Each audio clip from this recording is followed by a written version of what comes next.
Welcome back, everybody, to the Deep Dive.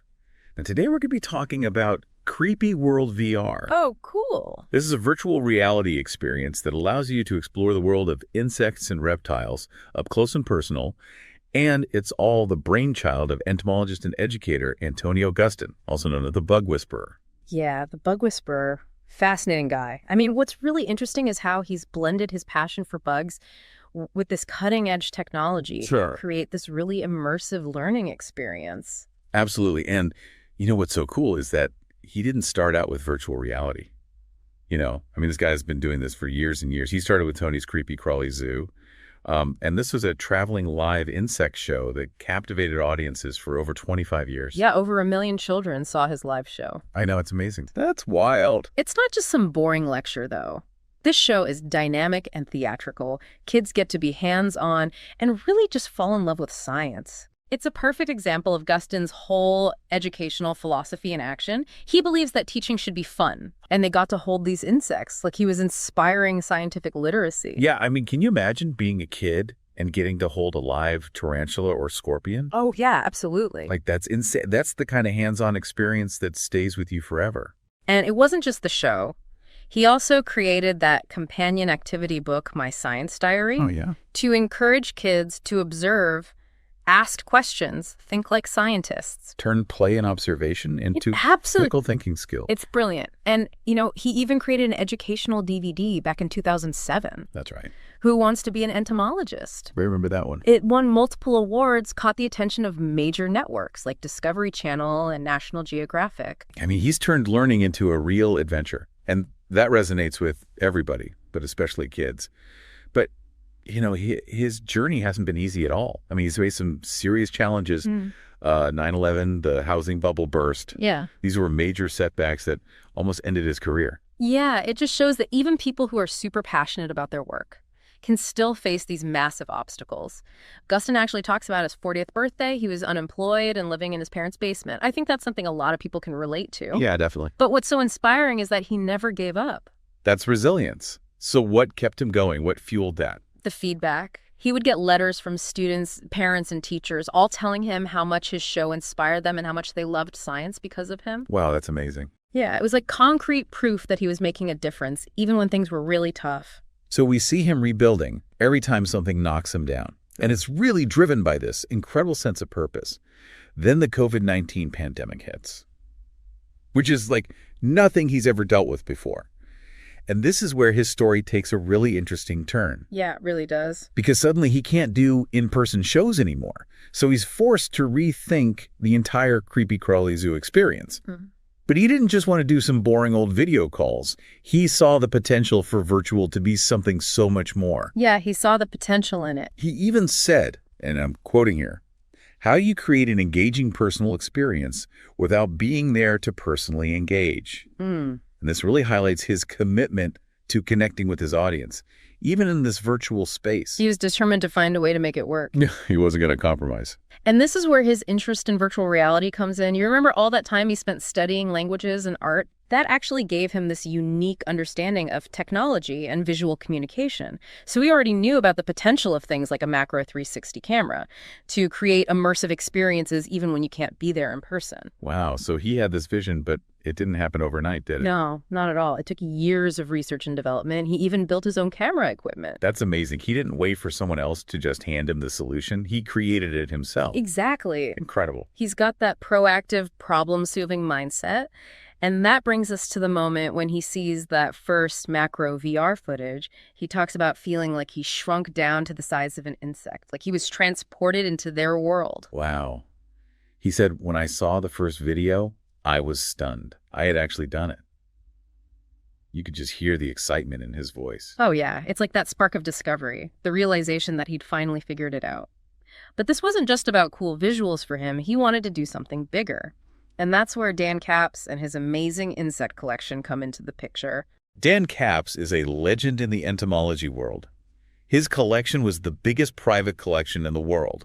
It was even displayed at Disney's Epcot Center. Yeah. It's not just a collection, it's a treasure trove of scientific history. Absolutely. And Gustin realized that he could not only preserve this collection, but share it with the world.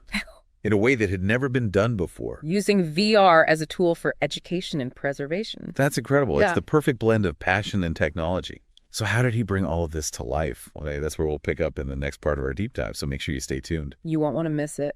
It's interesting, because when you look at Gustin's journey, you see this recurring theme of overcoming adversity. I mean, we just talked about how he navigated financial hardship and, rode out economic downturns and adapted to a global pandemic.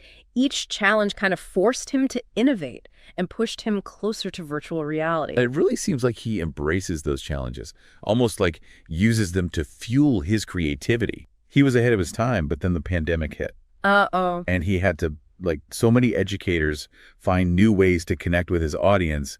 And that's where Creepy World VR comes in. Yeah, this was taking it to a whole other level. I mean, this is a whole new immersive experience that traditional media just couldn't do. Okay, so let's unpack this a little bit. Yeah. How did he even begin to create this virtual reality experience? Like, did he have like a background in tech? So if you started by asking a simple question, he's like, do they make a macro 360 camera?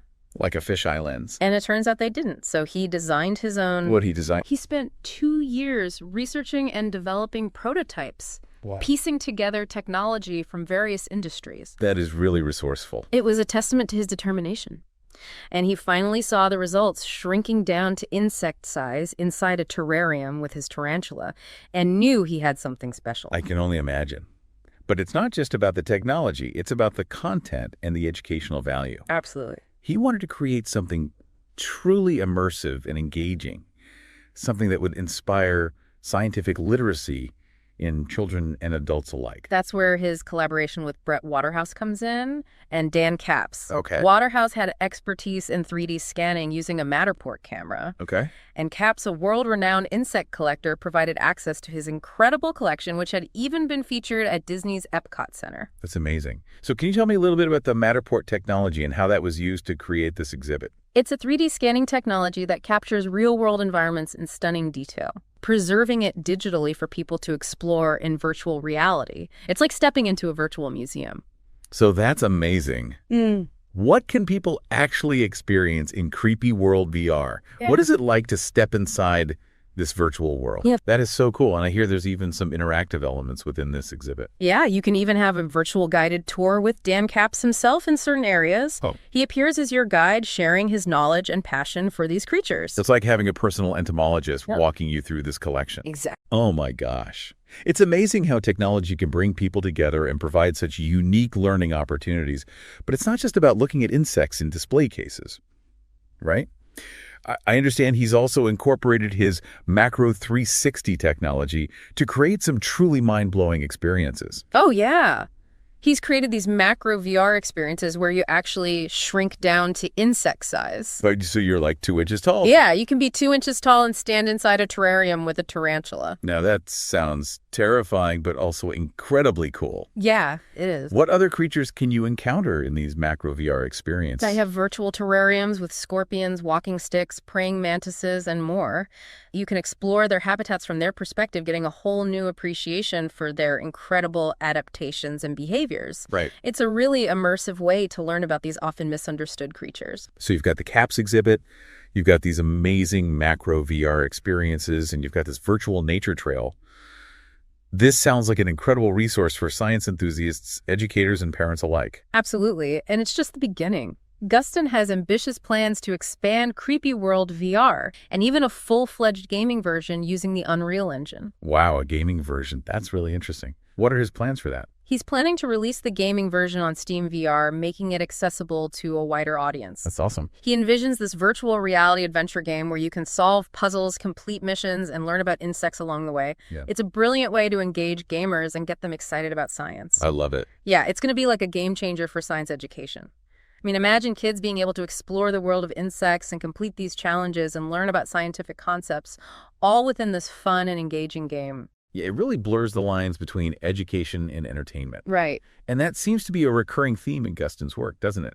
He's always found creative ways to make science fun and accessible. Absolutely, and I think that stems from his diverse background. He didn't start out in entomology. He explored languages, art, even zoology before rediscovering his passion for insects in college. No, it seems like those early explorations really shaped his approach to science communication.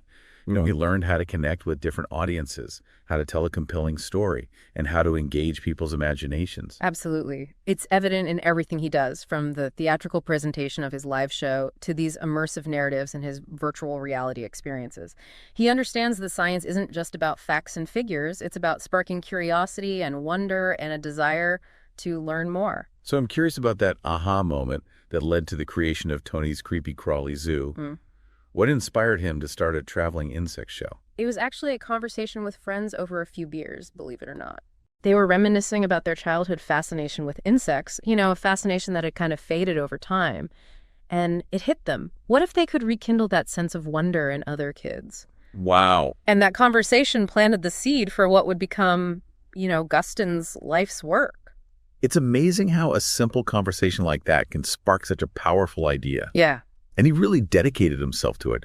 For over 25 years, he traveled the country bringing these live insects to schools, libraries, museums, you name it. Yeah, and he reached over 1 million children during that time. And he was constantly innovating, too. He created that companion activity book, My Science Diary, to encourage hands-on learning and observation. He produced that award-winning DVD, Who Wants to Be an Entomologist, to inspire future generations of scientists. But it wasn't without challenges. I mean, I read that he faced some significant setbacks along the way, including, the events of 9/11 and the housing market crash. That's right. Those events nearly wiped him out. He lost everything and had to start over not once but twice. Oh, my God. And it would have been easy to give up, but he didn't. He was driven by his passion and his belief in the importance of scientific literacy. That's incredible resilience. He really embodies the spirit of a true innovator, someone who's passionate about their work and refuses to let setbacks stand in their way. And that spirit is certainly evident in the development of Creepy World VR. I mean, he faced numerous challenges, but, he found creative solutions. He even designed his own macro 360 camera when he couldn't find one that met his needs. Exactly. He saw a problem and decided to solve it himself, and in doing so, created something truly groundbreaking. Now, shifting gears a bit, let's talk about the future of Creepy World VR. I mean, he's already accomplished so much, but he has even bigger plans for the future, right? Oh, absolutely. He wants to expand the experience to include a comprehensive learning curriculum with interactive lessons, quizzes, and challenges. He's also developing a full-fledged gaming version using Unreal Engine, which will be available on Steam VR, opening it up to a whole new audience of gamers. Wow, that's so exciting. So tell me more about this learning curriculum. What kind of content will it cover? He envisions a curriculum that aligns with national science standards, covering topics like insect anatomy, behavior, ecology, and evolution. Students will be able to explore the CAPS, exhibit complete interactive challenges, and even conduct virtual experiments within the virtual world. It's going to be a game changer for science education. It sounds like it would be an incredible resource for teachers looking for innovative ways to bring science to life in the classroom. Absolutely. It will be a fantastic tool for educators, whether they are teaching in a traditional classroom setting or in a virtual learning environment. The possibilities are endless. It's fascinating how he's finding ways to bridge the gap between education and entertainment. It seems like he's always pushing the boundaries of what's possible, using technology to create these unique and engaging learning experiences. That's exactly right. And I think that's what makes Creepy World VR so special. It's not just a virtual reality experience, it's a vision for the future of education. A future where learning is immersive, interactive, and fun for everyone. It's like bringing the pages of a science book to life. Exactly. And it opens up so many possibilities for these interactive learning experiences. Absolutely. It could transform the way we learn about the natural world, making it more engaging and accessible for people of all ages. So to wrap things up, what are the key takeaways from Antonio Gustin's journey and the development of Creepy World VR? What can our listeners learn from his story? Well, I think there are several important takeaways. First, it highlights the power of passion and perseverance. Gustin faced numerous challenges, but he never gave up on his dream of inspiring scientific literacy. He's a true inspiration for anyone who has a passion for something and wants to make a difference in the world. Absolutely. He's a great example of how one person with a vision and a lot of hard work can make a real impact. Second, it shows the transformative potential of technology in education. Gustin has harnessed the power of virtual reality and augmented reality to create immersive and engaging learning experiences that would have been unimaginable just a few years ago. He's pushing the boundaries of what's possible, and I believe his work is a glimpse into the future of education. It's really inspiring to see how he's using technology to make science more accessible and engaging for everyone. And finally, I think his story underscores the importance of scientific literacy in today's world. We need more people who are curious about the world around them, who are willing to ask questions, and who are equipped to understand scientific concepts. Gustin is playing a vital role in cultivating that scientific literacy, and his work is more important now than ever before. I couldn't agree more. And I think Creepy World VR is an incredible tool for anyone who wants to explore the wonders of the natural world, whether they're a student, a teacher, a parent, or simply someone who is curious about the world around them. So for our listeners who are intrigued by what they've heard today and want to experience Creepy World VR for themselves, where can they go to learn more? Well, the website is creepyworldvr.com. You can explore the website, download the current version of the VR experience, and learn more about the project's development. You can even contribute to the project's expansion through donations.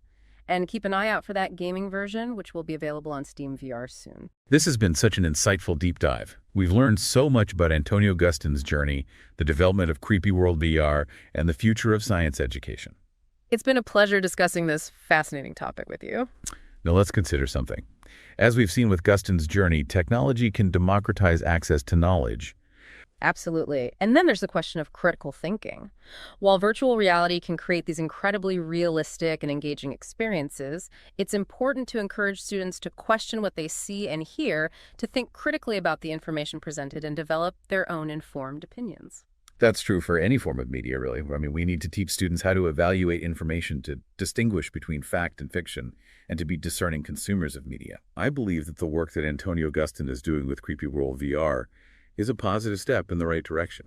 He's using technology to spark curiosity, to make science accessible, and to inspire that love of learning. And that's something worth celebrating. I agree. His work is a testament to the power of human ingenuity and the transformative potential of technology. It's an exciting time to be involved in education, and I'm eager to see what the future holds. So to our listeners who are science enthusiasts, educators, or parents, we encourage you to check out Creepy World VR. It's a unique and engaging way to learn about the incredible world of insects, and it's a glimpse into the future of science education. You can visit the website, explore the virtual exhibit, and even contribute to the project's development. Who knows, you might even inspire the next generation of entomologists. And as you explore the world of Creepy World VR, remember to keep asking questions, think critically. Well, thank you for joining us on this deep dive into the world of Creepy World VR. We hope you learned something new and are inspired to explore further. Until next time, keep learning, keep exploring, and keep questioning the world around you.